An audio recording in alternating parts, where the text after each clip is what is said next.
Hi, I'm Rachael Maves, and you're listening to the Getting Naked with Leaders in Education podcast, where we strip away the layers and get to the raw, unfiltered stories behind the leaders shaping the future of education. My guest today is Andy Rotherham. Andy is co-founder and partner at Bellwether, a national nonprofit that exists to transform education to ensure systematically marginalized young people achieve outcomes that lead to fulfilling lives and flourishing communities. Rotherham also works in Bellwether's policy and evaluation practice areas and serves on the Virginia Board of Education. He occupies a unique place in the U.S. education sector, working across silos. He has been appointed to senior policy-making roles by Democrats and Republicans, works at the intersection of research and policy, media, and practice, and is a longtime champion of heterodoxy, empiricism, and pragmatism in education policy. Andy, thank you for joining me today on the Getting Naked with Education Leaders podcast. Rachel, thanks for having me. You didn't tell me the name of the podcast before. I'm not over. Am I overdressed? No, you're just perfect. All right. Appreciate it. Excited to be here. Thanks for having me. I'm excited for this conversation, Andy. I have to start out by just saying I'm a huge fan. I'm trying not to fangirl and being able just to connect with you during this time. But what I read in your bio really is part of what deeply resonates with me is the way that you write and connect about education policy. It transcends party lines. It gets to what I feel like is the raw kind of meat of the situations and the context in education we should be talking about.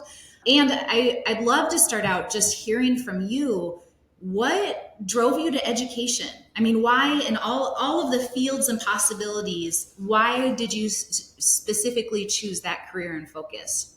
Yeah, it's a good question. I mean, I've worked on some other issues, but there is something special about education. I went to college and I went thinking I was going to study one thing. And I think it was like well-intentioned. People who knew me were, it was resource economics. And they're like, oh, you'll like both of those things, economics and natural resources. And I quickly learned like the career paths there were great, but they weren't career paths for me. And so I transitioned and I didn't transition to education. I studied history and political science. But when I got out of school and I'd been working, which I guess what you would probably now call like DEI, back then we called it team building and inclusion, in that space in a sort of an outdoor rec setting. And I'd had at that point classroom experience. I'd done a few things, but I started to think about like, what do I actually want to do more seriously in my career? Education, there's a couple of reasons that it's extremely appealing. It was appealing to me. I mean, one is just its importance. It's how society transmits knowledge and values and so forth. And that's hugely important. And then also it's just so important for the flourishing of people. And in things I had done, whether it was teaching, whether it was outdoor rec, you saw how you could use various kinds of education to really help people realize that in general their own limits are much more than what they may think, and how to flourish and realize their own potential.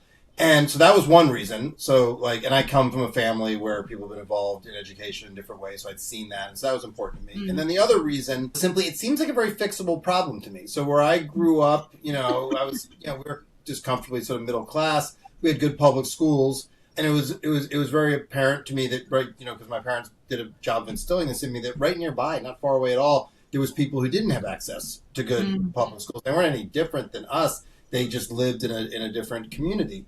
And that really left an impression on me. And so I've always felt like this problem is much more solvable. You often hear the word education intractable. And I feel like it's just exactly the opposite. This stuff is much more solvable. So that also attracted me to it. It was like, this seems like a field where all else equal, we can do better. And if we actually change some of the all else equal things, we could probably do substantially better. And I think there's plenty of evidence of that. And that's why I still, come to work every day, excited to work in this sector. So tell me a little bit about what that progression looks like for you. Because it sounds like there were some things in education that were instilled that you saw at a young age. But are there points where you caught a different bug? What drew you into the policy aspect of it? You have a wide array of experiences and places where you're really focusing your time, serving on a state board of education, contributing to podcasts and what's written about education. How did that all kind of come about and capture your interest where you felt like this is the space where I can make the biggest impact? I don't know. I guess we call this getting naked. I should be honest. Like, I don't. That's a hard question because if people who know me, like, like, like the guy I used to lead wilderness trips for, he still hears from me now and then. I'm like, hey, maybe like this summer you want me to like take one group out? That'd be really fun. Like, I still like miss that, and I'm like, Yeah. I'll take a group of kids canoeing. That'd be fantastic, And like if he needs when he needs a pinch hitter, I'm like, I'll do that. And I'm always tugging on his sleeve, and I still teach. I still teach when I can. Right now, with being back on the state board, but right before I went on the state board, I was actually about to teach a class at Hopkins. I was really excited about. I enjoy that. I get good feedback on it and so forth. So a little bit, I've had trouble having that one, like this is the thing, and so. Policy is appealing to me because of the leverage and the importance, and I've like long been a believer in the power of that done right. Government really can change people's lives for the better. I'm not one of these people who thinks like, government is inherently going to get in the way or be malevolent. And so policy, there's just a lot of power there. How do you actually get that right? How do you leverage things? And so that's where I break my pick most of the time, but like those other things are still very attractive. So I didn't have that like inflection point where I was like, oh, this is not for me. It's more I've tried to carve out different things. And you see that like, look, I'm not a professional journalist, but I've been a columnist for Time, for US News. I still do some stuff with the 74. So I've tried like to sort of blend aspects of things that I enjoy and be able to sort of synthesize those. And so far I've been able to do that. I love that. And I love that you stay connected to the kids. I mean, it's what we do, right? Like it grounds us in all that we're thinking about and the why behind it. Yeah, I mean, it's a weird thing. Kids like, and it may be just the point, I'm in an age where my kids are about to be heading off to college and so forth. So my wife and I are reflecting on this a lot. But I mean, they're just fantastic. And not just your own kids, just young people in general. I like having our friends' kids around and so forth. And I like having my daughter's friends, when they're around. They bring you so much energy, and there's a lot of challenging things in teaching. Always, it's a difficult job. There's some uniquely challenging things right now with where we are, but I feel like we undersell just how much fun it is. And right. One of the things that's sort of a drag about our field is as you move into other things, they tend to take you away from the kids. And that's a bummer because they're like young people. It's fun to listen to them, to how they're thinking about things and so forth. It's fun to help them, and they have an energy that, at least in my experience, you just don't get anywhere else. That's why when I'm like, frustrated or say an energizing thing is just go sit with a group of kindergartners and read. It's like, right. That will make you feel better about whatever like professional frustration or whatever you're having, right? And there aren't that many places where you get that kind of energy.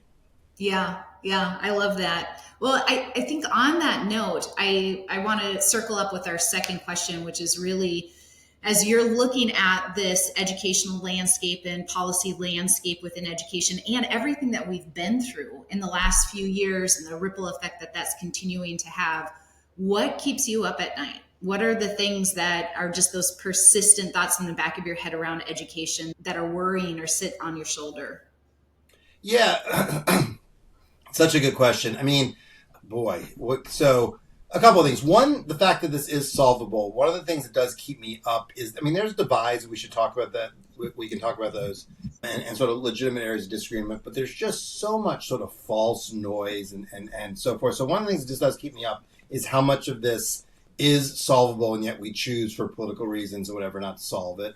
And then like more immediately, obviously, and I think I'm not the only person who this is weighing on is, the pandemic was a disaster for a lot of kids. You see it in the data, you see it anecdotally, and that it's both in terms of classroom, mental health, all of it. And, when I got into this field, if you had told me that we would have a disaster like that and people wouldn't like come together at some level and really like all hands on deck to solve it, I would have said, no, that's not that. I don't think that's how it's going to play out. Like people will sort of a crisis like that.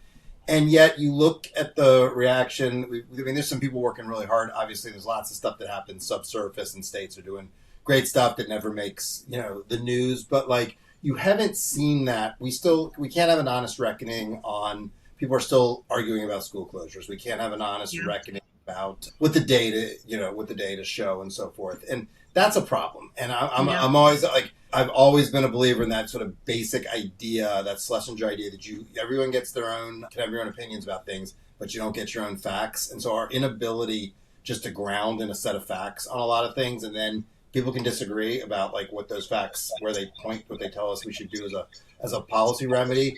But we're in this sort of post-fact world where we can't even get people aligned on sort of the magnitude of a problem, and that's dispiriting. Yeah, Given the stakes.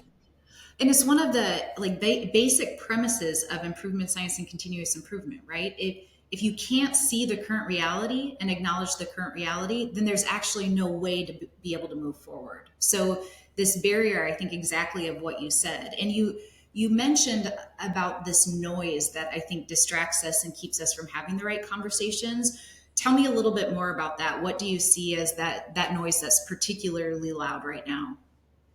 Yeah, and we should know, like, it's easy to get into, oh my gosh, education. This is like a broad problem, right? We are having trouble, like, as a society with this. And so it's, whether it's people arguing that, like, January 6th was some sort of, like, peaceful demonstration, or, like, mostly peaceful, the famous mostly peaceful, protests on CNN, like, all of it. Like, we're having trouble as a society with this. So I think it is important to, like, acknowledge that it's not somehow education is, like, acutely, we can't get our act together. This is a broader problem. It's infecting us too, though, and we have to figure out in our part of the world, how do we sort of resist that contagion? So I think the thing, though, to answer your question, I think one of the things we're just not good at here that causes this is education is about both empiricism and values. Mm-hmm. And we conflate those things an awful lot. We weaponize them a fair amount. And I think that's like, so for example, like school choice is a great example of this. Like, to me, it's a perfectly legitimate position to be for someone to say, you know what, I just think, school districts are really important, small d democratic institutions, and it's people that we should have basically that residential assignment and so forth. This is important. I'm against school choice. That's fine. It's also fine to say, hey, you know what, I think in a society like ours, in a liberal society, people should be able to make a range of choices. And the schools shouldn't have a monopoly, and we should have a broad range of free choice, because I think the market will be better. That's legitimate as well. Some of those things you can look at data and so forth, and you can falsify. Some of those things are simply value judgments on what you think is the proper relationship between family and school and state and so forth. And we conflate those things. So you have these debates, like we're seeing it now with these education savings accounts, where people, it's too early to really know a lot of things about them, but everybody's position on it is basically based on whatever their priors are, right? And there's sort of a loud, acrimonious debate instead of, hey, we might be surprised. Let's kind of see how this goes. There's reasons for concern. There's reasons for optimism. And so I think, and you see that on sort of issue after issue, this conflating, and like we're having a reckoning on it around reading right now, where people have finally been like, wow, okay, for decades, we infused reading instruction with just, rampant politics. And that is a problem in terms of effective reading instruction. Has diminished literally millions of lives, particularly for kids with special needs, but more generally kids who struggle to learn to read.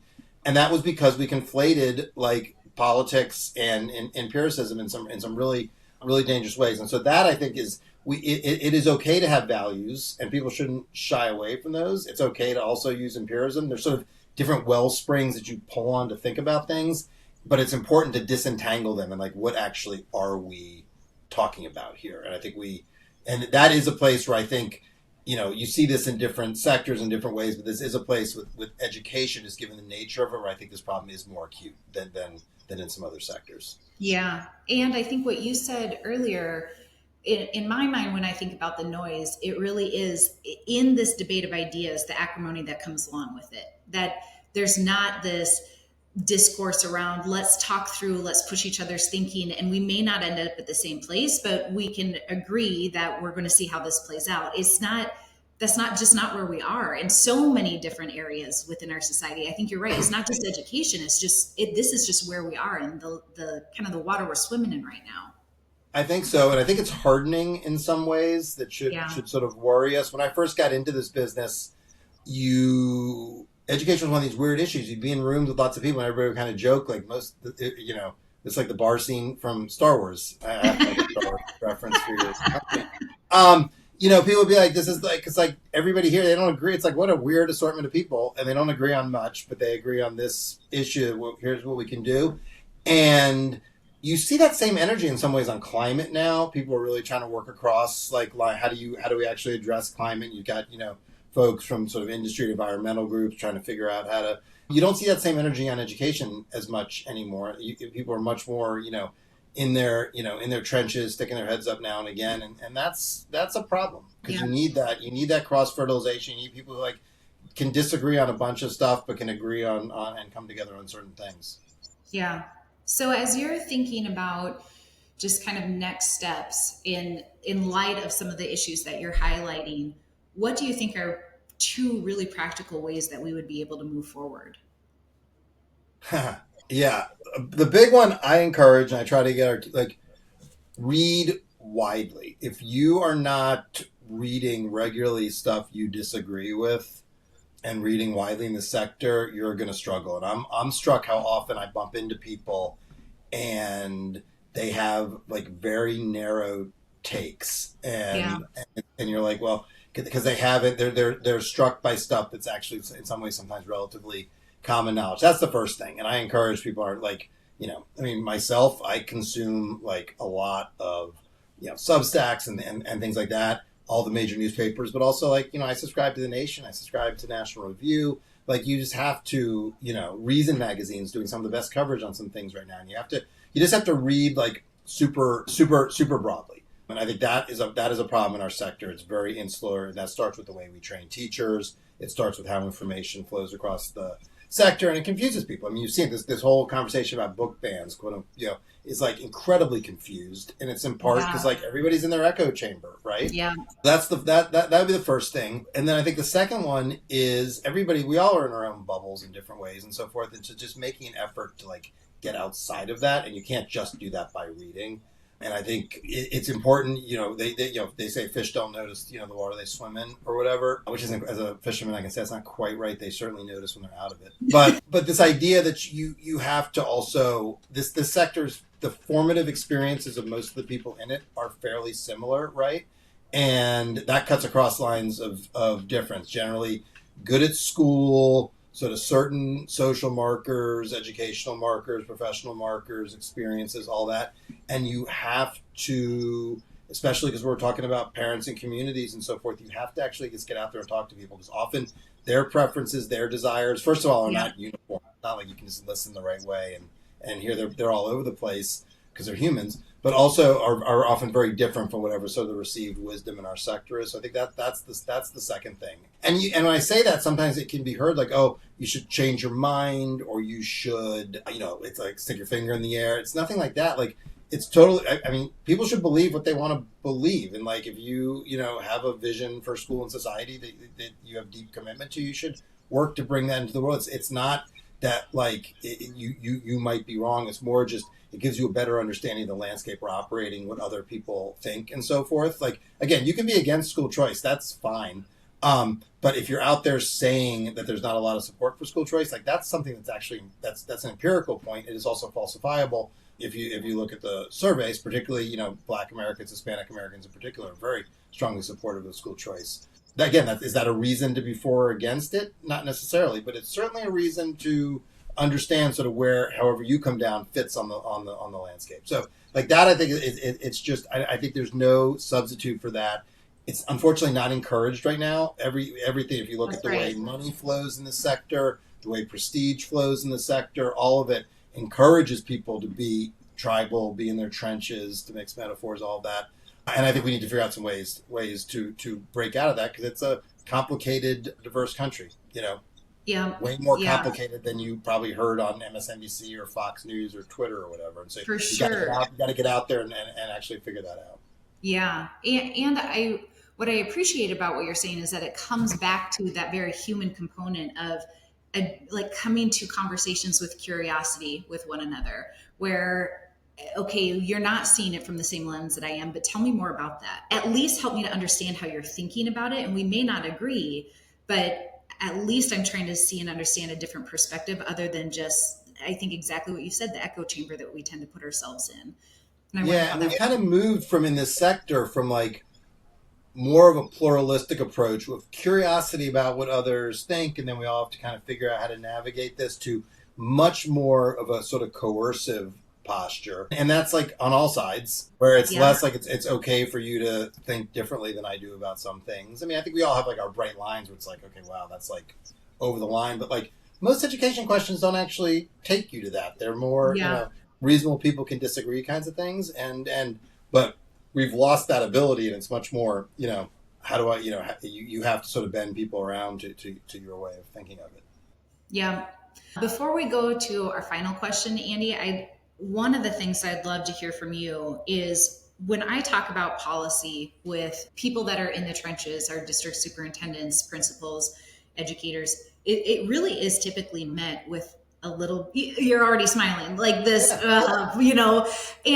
I understand where that's coming from. I remember when I first kind of had my eyes open to this intersection of policy and practice and wanting to be involved in it.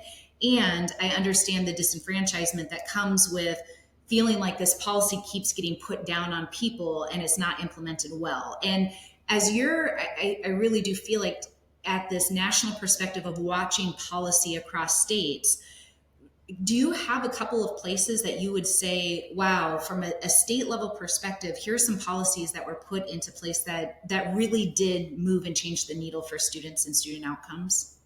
Oh yeah, I mean, look, and you can go back to some of the greatest hits in the '90s, states like Texas and North Carolina. Again, like this is how everything gets political, So there was some problems with some districts in Texas, I think like Houston, like cheating on their graduation rates, and people then extrapolated that Texas was all nonsense. No, Texas did really well. Florida, like an amazing success story, albeit for a lot of people a very politically inconvenient one, because Jeb Bush was the governor, and so you had this whole cottage industry and like how do we run it down. But if you look like at the results on NAEP and so forth, and there's been like lots of studies. Washington D.C., like again, Michelle Rhee, it became all about Michelle Rhee, and there's been so little attention.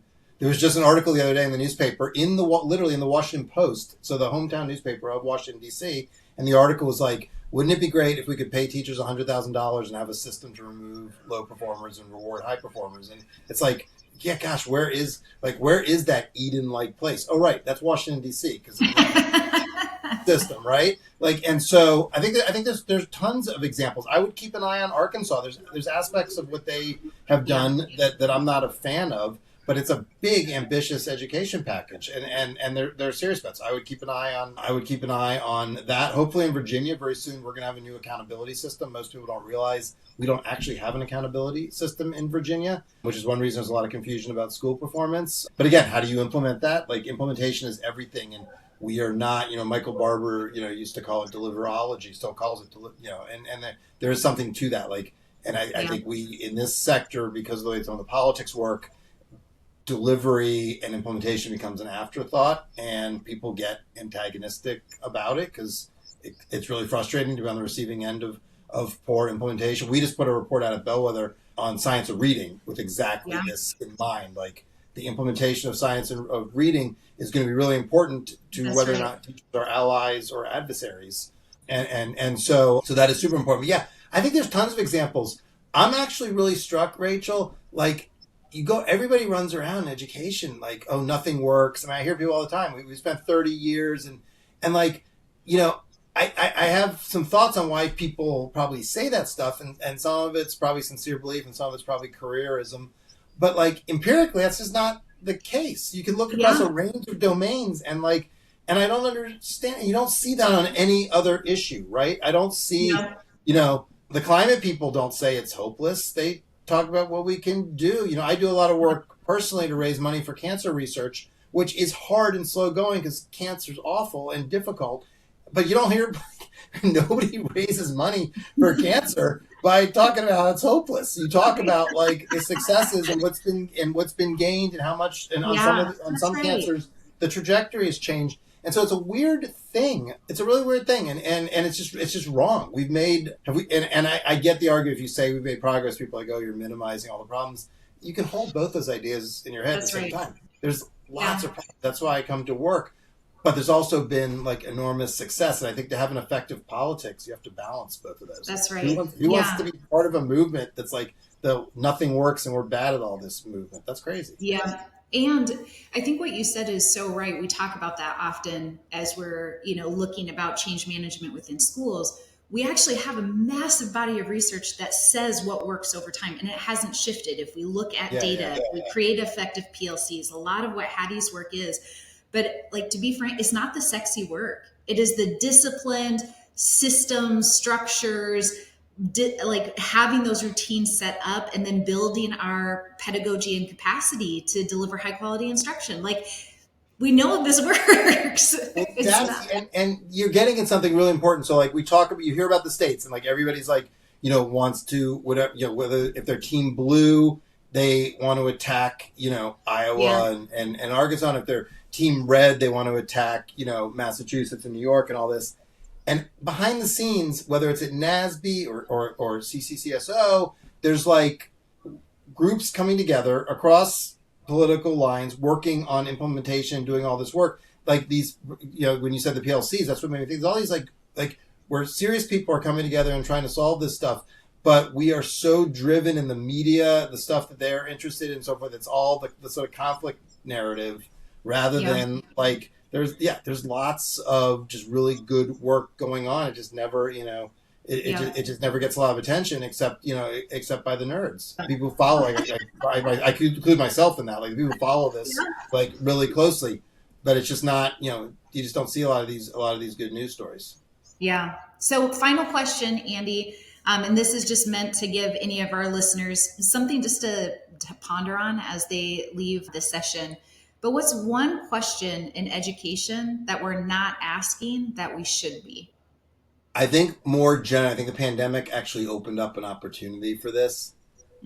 Like a lot of stuff we just do it because it's the way we've done things. And I think we should be asking some fairly fundamental questions. I'm not like an unschooling person, like we should just get rid of school and all that. But like there's a bunch of things that we have in place. I'm thinking like, for example, like high school exit exams, which, we were told by civil rights groups, like, yes, like there will be some externalities to those, but in general, they make diplomas worthwhile. We don't actually maybe we haven't been able to test that because you can't give half the kids an exit exam and not the other half. Yeah. Pandemic actually created a natural experiment with that where we stopped doing those. And so we're actually going to be able to compare over time. And Dan Goldhaber and I are working on a project like this. We can start to compare you're seeing a lot of research around teacher licensure, what happened with changes there. So it's not one question. I think what it is like a whole set of counterfactuals that it behooves us, it behooves us to ask. And what that gets to is then we think about like redesigning high school. Like mostly we're redesigning it based on people's various theories and, quasi-religious beliefs about this stuff. Like we can actually do it more empirically. I think there's a whole set. I'm not trying to dodge your question by not giving you the one thing. I think there's a whole set of sort of counterfactual questions that it behooves us to really look at because we ask kids to do a lot of stuff. It's a not insignificant part of their lives, and it behooves us to ask some hard questions about how kids are spending time and how we're thinking about that. That again, I don't think it leads to some of the place where people are like, oh, get rid of school, or whatever. But it would lead us to potentially think differently. There's some schools that do that, but they tend to be more marginal edge cases and to think more generally. So that's one. And then the other one I will give you, I do think we have to think completely differently about the teaching job. People don't want to work 7 to 2, 7 to 3, 5 days a week.